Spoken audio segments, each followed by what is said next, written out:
Nicholas Petit-Frere. Up front, we'll open up the floor.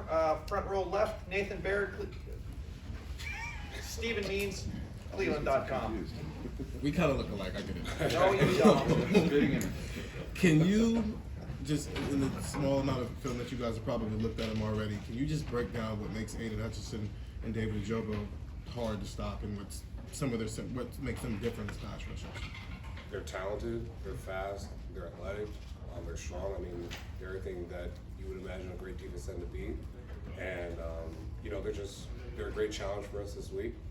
It's a great opportunity. I mean, I think we've had a really good stretch of games here in November and October as well, that we've had like some amazing pass rushers that we've had to go up against as a team, and amazing defense we had to go up against as a team that have been kind of touted as like probably some of the best defenses in the country. I think the Big Ten this year has really had a great time showing how good of a defense we have in the Big Ten country, and I think that a lot of teams, including ourselves, have shown that throughout the country. So this is just another challenge for us, and those are two amazing and talented defensive ends that we're about to go up against. Does it change preparation? Because I know with George Karlaftis, that's just him. When it's two of them that you, or maybe more notable names for people.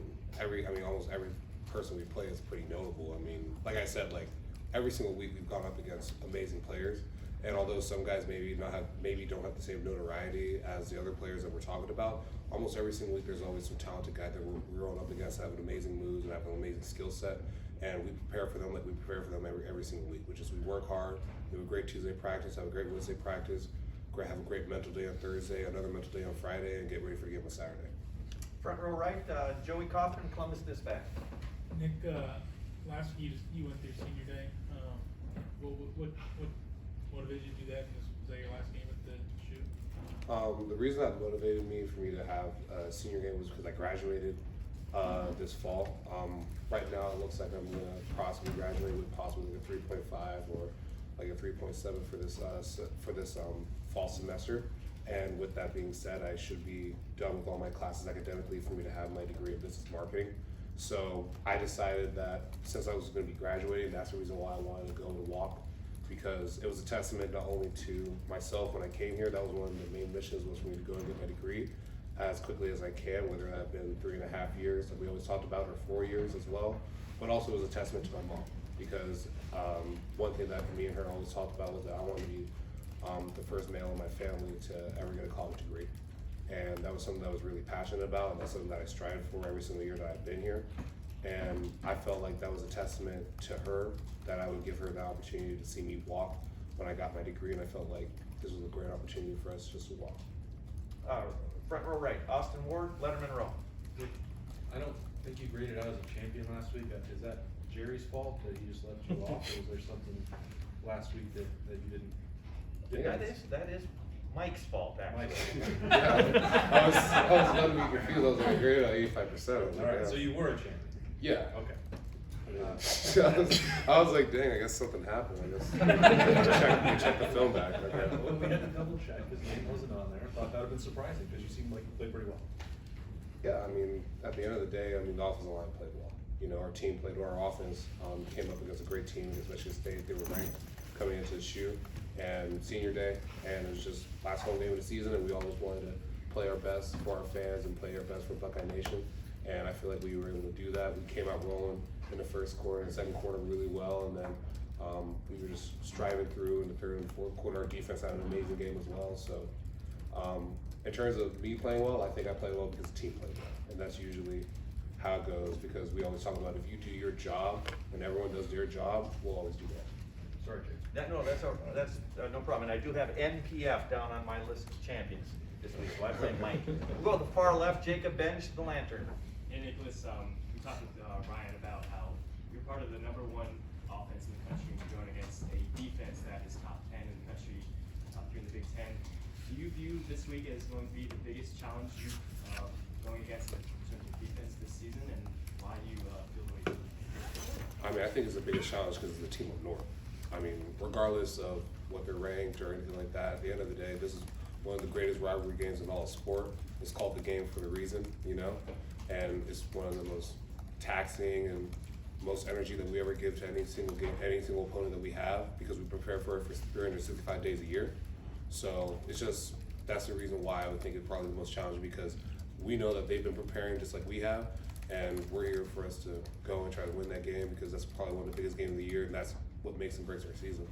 When you're a part of an explosive offense and then you're going to go up against a defense that plays really tight, plays really well against other teams, what is the key for one of them to kind of prevail over the other in your opinion? I would say execution. That's something that we talked about a lot during the season. Just making sure that we execute every single play, every single time we get onto the field, because when we're executing, we create energy on the field. When we create energy on the field, that's usually when we have our offense rolling, and that also gets our defense rolling as well. And whenever our defense is executing and getting stops on third down and things like that, that gives us energy as well. So it's just kind of a vice versa kind of like synergy between us. So I would say that that's probably the thing that I would attest to that. Right next door, Brendan Gulick, Buckeyes Now and Sports Illustrated. Nick, who is in practice this week? Who is repping Aiden Hutchinson or David Ajabo to give you a look at what you think you're going to see from them? So that'll be our scout team. But I mean, so Tuesday we always have good on good, and Wednesday we'll also have good on good as well. So I mean, I'll be going up against Zach Harrison, Tyreek Smith, Javante, just all our defense, DNs, JT, and then I mean, just whoever's at the defensive end position when we do good on good, or even on scout team, they're all repping, giving us similar looks to what they'll give us, and also talented looks, because almost every single defensive end that we have here is probably some of the most talented guys in college football. That's something that we always talk about, like how when we go into practices that there's never a day that we go into practice thinking, oh, it's just an easy day in practice, because we know that we're going up against really talented pass rushers and really talented defensive players, because that's just how you recruit, and that's how Ohio State's been, and we always know that every day we have to bring our A game, and that's usually how it goes on Saturdays as well. When we talked with Zach, I asked him about how he has perceived the confidence on your side of the ball as you guys have grown. How have you seen the defense get more confident and play with more, greater emphasis as the season's gone along? I think they really came together in just terms of communication and just becoming more one with each other. I see them always hanging out in the locker room and stuff like that, but I've seen them all hanging out a lot more outside the locker room as well. I think there's kind of bigger bonds that are being created, and like lifetime bonds that are gonna go past just playing college football, that are more about not only when you play football, but like, let's say academics, or also just life in general. Like, we've had a lot of moments here that maybe not a lot of people know about, that are kind of more internal, that have grown our team on the offensive side, and especially on the defensive side. And I think that kind of is a testament to why they're kind of rolling right now, and why they just seem like they're like going so hard, and why they're playing so well. Fourth row middle, Colin Gay, Rivals. Nicholas, we know kind of the challenge that you guys are facing in Aiden Hutchinson and David Jogger. I'm curious, I mean, what does the conversations look like between you and, say, DeWant, like preparing for, I guess, that challenge that those two players in particular face? I mean, we just talk about the film. We talk about what we see on film, and then also once we get our playbook and we get the plays down, we also talk about, okay, what do we think their tendencies are? What do we think that we have to protect against, so that our players are successful?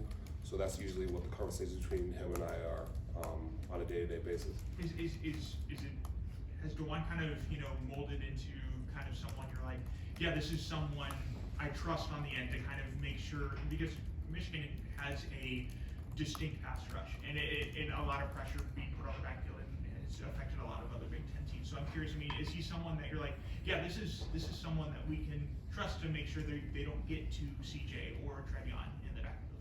I mean, he's been starting literally every single game this whole season, and that was a testament to how he's been in terms of the winter, and then spring ball, and then fall camp.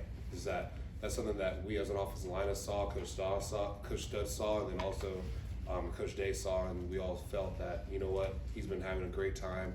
He's been training hard. He's been doing well academically.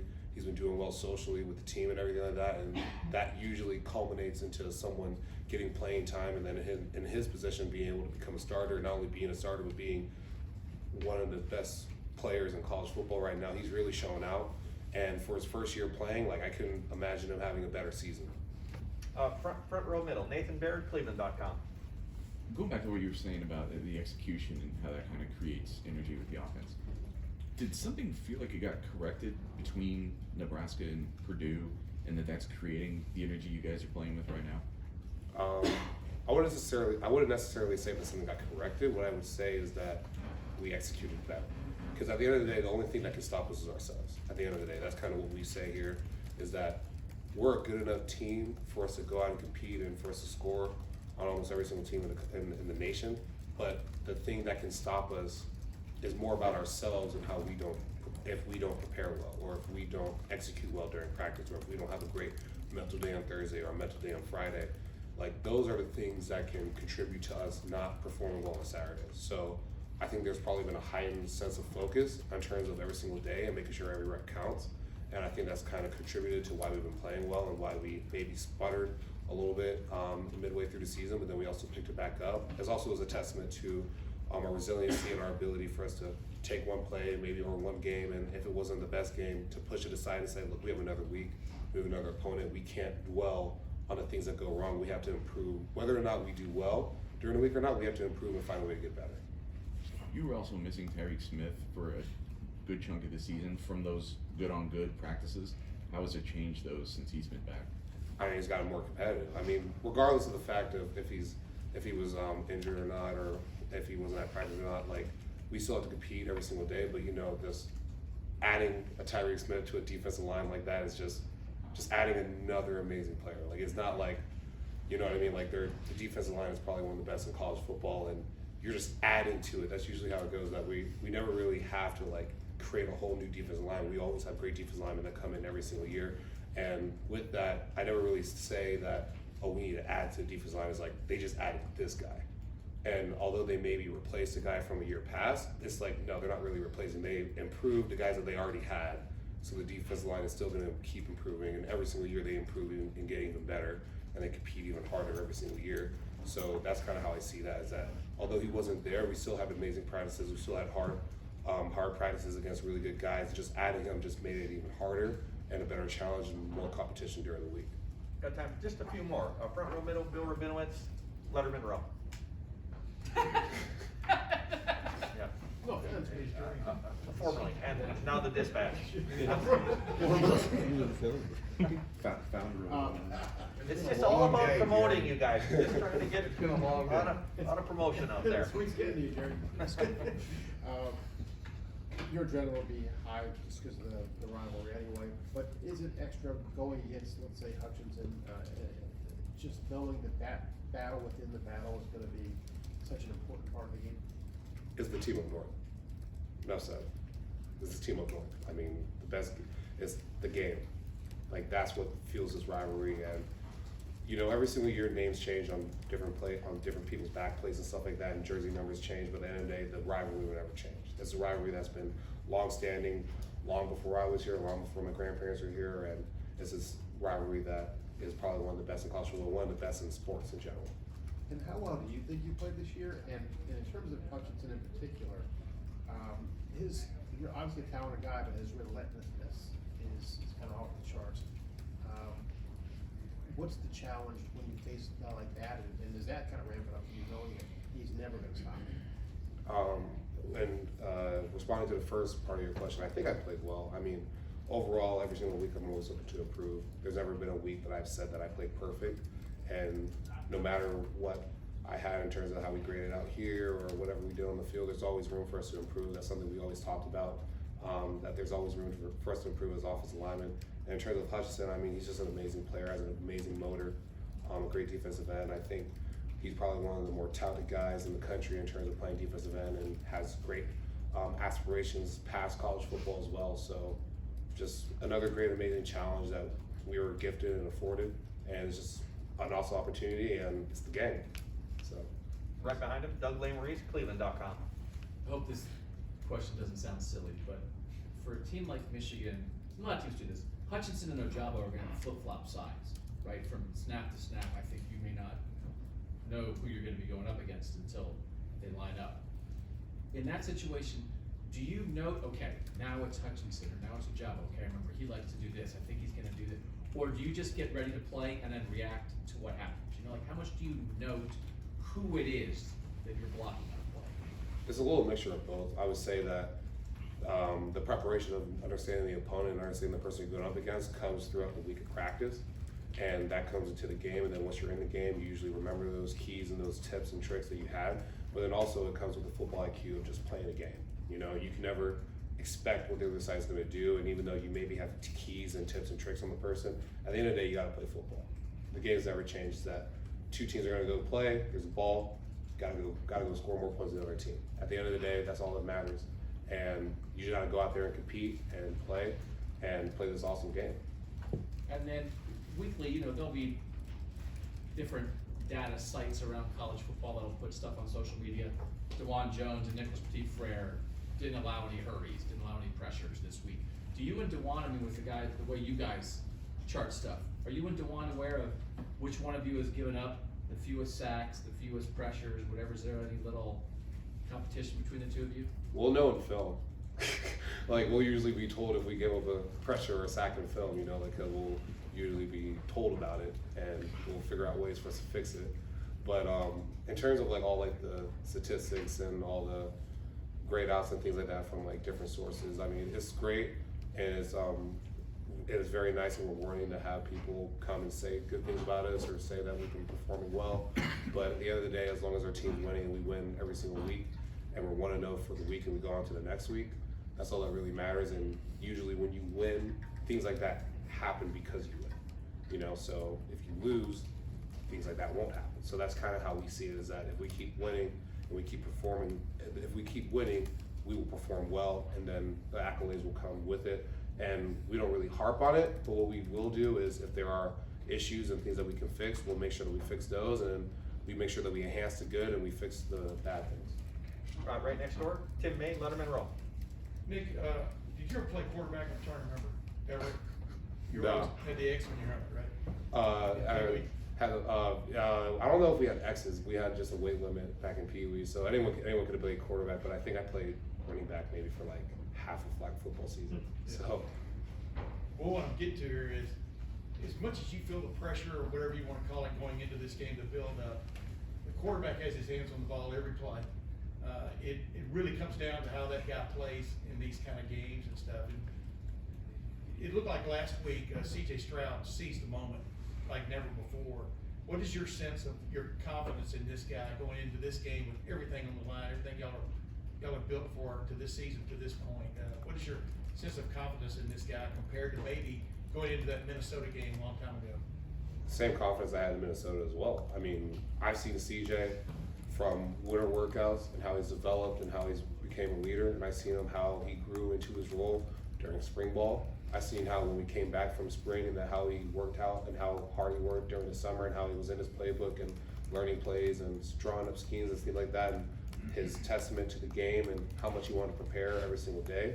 Fall camp, I saw how hard he worked. I saw his dedication to the game, his dedication to the training room, the weight room, everything that it takes to be an amazing football player to prepare himself for the season. And I've seen him grow throughout the season in terms of him becoming a leader, not only on the field but off the field. I've seen him be able to handle the pressures of being the quarterback of an amazing university like Ohio State, or just the pressures of being a quarterback in college football in general. And he's been taking a hold of that, probably the best I've seen anybody ever take it. And just all of that culminated into him becoming who he is, and saying that he had an amazing game at Michigan State is just saying that everything that he's worked for this entire year has been showing up, and now it's all coming together. And I think that's what I would say to that. And final questions, third row left, Dan Hope, Letterman Row. Dan Hope, 11 Warriors. Jesus, sorry about that, Austin. It's Thanksgiving, you know. Yeah. Nick, just to clarify, regarding the senior day, have you made a decision about what's coming after the season yet, or are you still waiting on that? I'm still figuring it out. I mean, at the end of the day, my mission is just to keep winning games for this team, you know? And like I said, for the senior day, I just wanted to walk because I got my degree, and I felt like that was a good thing for me and my mom to have that moment and share that with each other, because that was something I always wanted to make sure I got done. And I didn't want to wait on that moment, because I was like, I didn't really see the need for me to wait on capturing my degree if I knew that I was going to have it in my hand, and she knew it as well. So. And for you personally, I mean, you haven't started a game against Michigan yet, even though you've been here for 4 years. Just how much does this mean to you to finally get that opportunity to play a major role in this game? I mean, it's everything. I mean, we always talk about contributing here at Ohio State.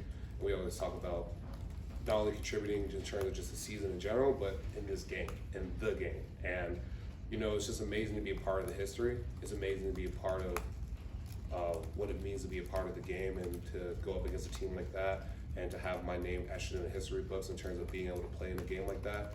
And it's just an honor and it's a blessing, and just excited for Saturday.